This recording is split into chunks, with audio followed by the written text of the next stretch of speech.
Des échos du net tout de suite. Toc Toc Sénégal.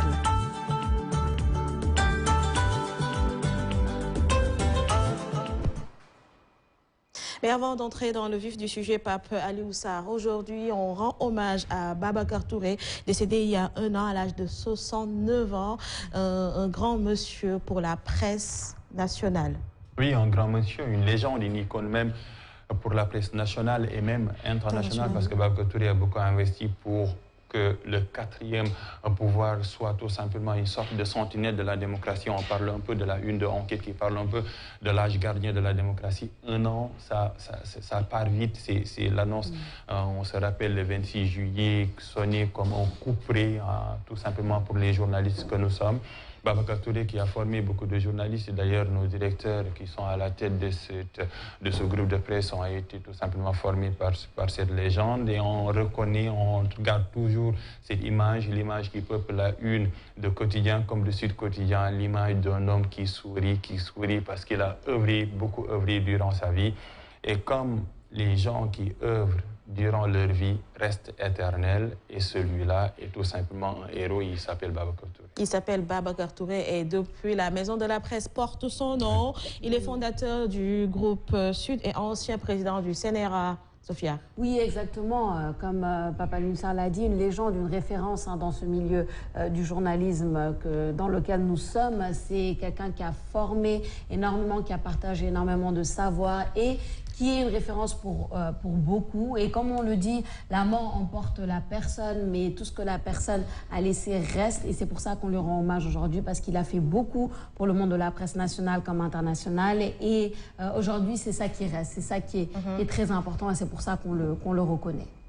Son nom est inscrit à jamais, donc ñu ngi koy ñaanal moom fi mu nekk gënal ko fi mu jóge moom Babacar Touré un an ci ren ba mu ñu dëddoo mu nekkoon journaliste sànc lii di groupe Sud et nekkoon fi également ki jiite lii di CNRA 26 juillet la woon 2020 ci la génn àdduna ñu ngi koy ñaanal bu baax te di massawu njabootam bi nga xam ne ba tey ñu ngi ci Sophia dañuy jàll li nga xam ne mooy écho du net tey lan moo gën a fës ci toile bi. waaw xibaar yi gën a fës ci toile bi c'est la réclamation de reportage ay reportage dañuy laajte ci hôpitaux yi pour ñi gis vraiment la situation des malades de la Covid-19. Est-ce que loolu mën na nekk fii ci Sénégal? Les internautes discutent. C'est Dr Bakar Dia qui lance justement la discussion en disant la situation est hors de contrôle, les hôpitaux et les cliniques sont débordés, la situation, le pire est à envisager de cette situation avec le retour de la Tabaski. Des reportages dans les hôpitaux montrant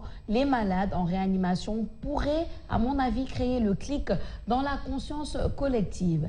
M. Rita Galozi qui pose la question où tout ça, dans quel pays? Le Sénégal. Est-ce que loolu mën na nekk fii ci Sénégal? Loolu la internaute bi di laajte. Abou Trudeau qui dit c'est nécessaire. À Ziguinchor, je parlais avec un oncle de la Covid-19 et quelqu'un nous arrête et nous dit kon feebar bi dafa ñëwaat ma ni ko grand mësta dem. Samba Djalimpa aussi qui réagit en disant c'est vrai, mais malheureusement ce n'est pas du ressort des professionnels de la santé, cela relève de la décision politique. Momar Dian qui dit il y a des discours, des attitudes et un volontarisme qui peuvent grandement influencer la décision politique, toute décision politique, même au vu des difficultés actuelles sur cette question. Cela peut s'appeler le rapport de force positif. Docteur Bakar Dia qui rajoute hôpitaux, cliniques débordées, maisons transformées en structures de prise en charge Covid. Nous devons réfléchir quant à la pertinence aussi des cours en présentiel dans les institutions universitaires. Enseignants et étudiants, avec ce retour de Tabaski, nous courons de graves risques. Tidjane Dem qui dit pourtant quand je regarde la télévision, je ne vois pas ces informations, je ne vois pas de reportage devant les hôpitaux, je ne vois pas d'interview du personnel de réanimation débordé. On présente une statistique officielle et on passe à la prochaine actualité. Gis nga ko sama loolu la internaute yi di laajte pour journalistes yi ñu dem ci hôpitaux yi ñu dem ci centres médicaux yi gis médecins yi nan la ñuy occupé comment est-ce qu'ils sont débordés gis maladie comment est-ce que la situation est là-bas pour une plus grande proximité de la situation avec les populations.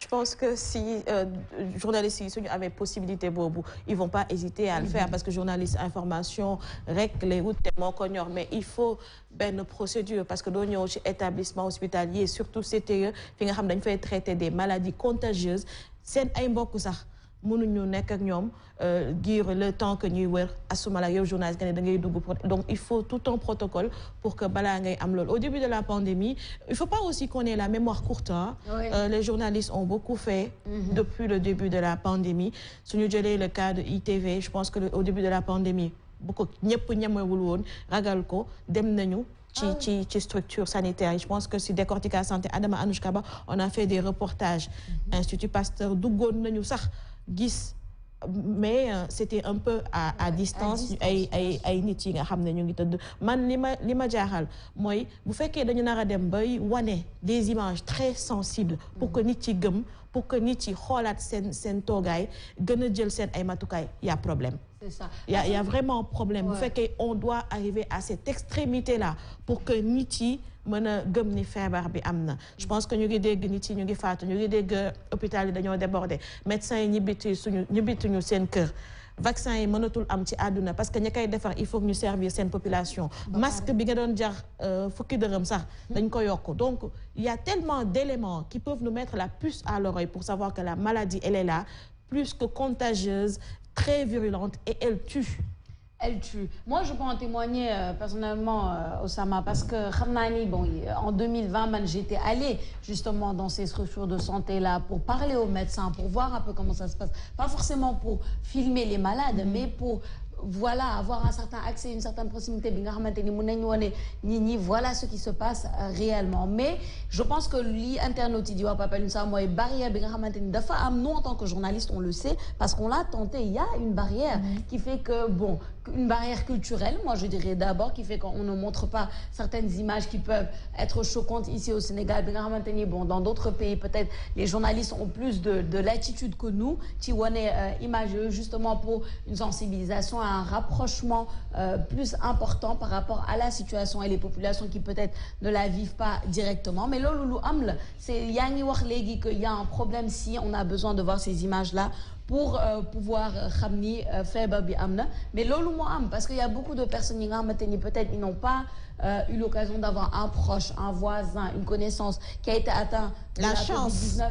C'est le malheur et la chance. Tu sais pourquoi je dis le malheur et la chance? C'est parce que malheur parce que lolu personne ne le souhaite à personne, mais chance parce que tu vois de près ce que la maladie fait. Vous faites qu'un il y en a justement qui se détachent de cela, alors que Mungifi, et peut-être c'est grâce à ces images-là qu'ils pourraient comprendre que, en fait, faire berbi, ni le deme, ni l'aidef.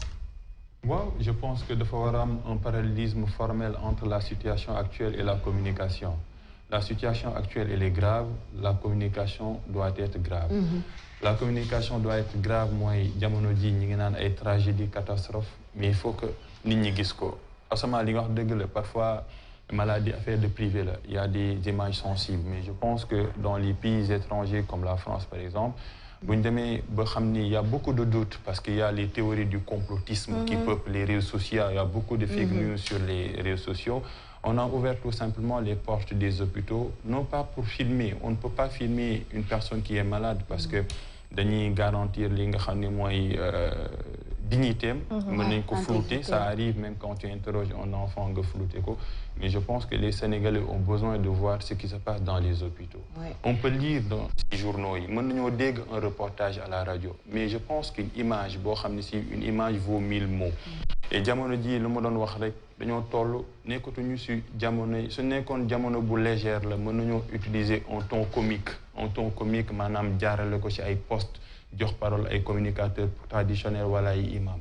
Jamono ji dañuy wax ni on est dans une tragédie. Su nekkee nag dans une tragédie, il faut une méthode de catharsis. Une méthode de catharsis mooy méthode boo xam si dina permettre mu secouer la conscience du téléspectateur qui regarde. Il y a beaucoup de journalistes qui demandent tout simplement des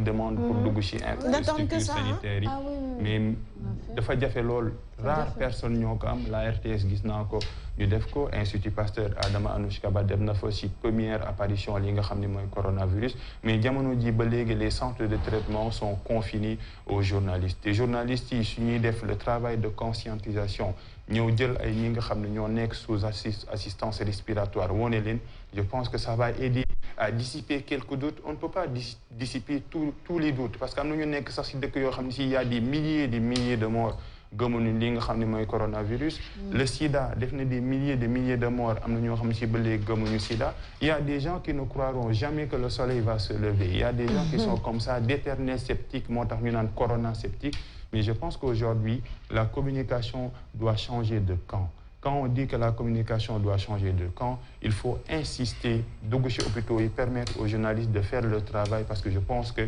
même s'il y a des images qui sont sensibles, mais l'information ne doit pas être confinée à ce stade, en cette période de crise sanitaire bu ñu mësta gis ci Sénégal depuis l'apparition du virus.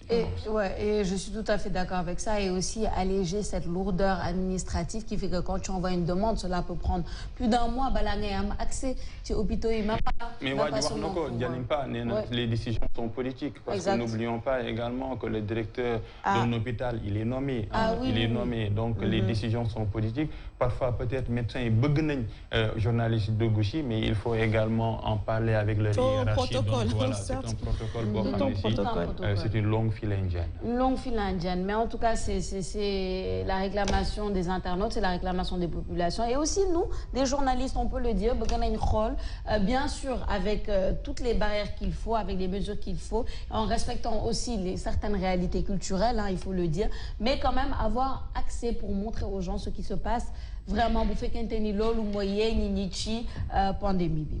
ci yeneen xibaar yi gën a fës ci internet Osama on s'en va à Vélingara et on continue toujours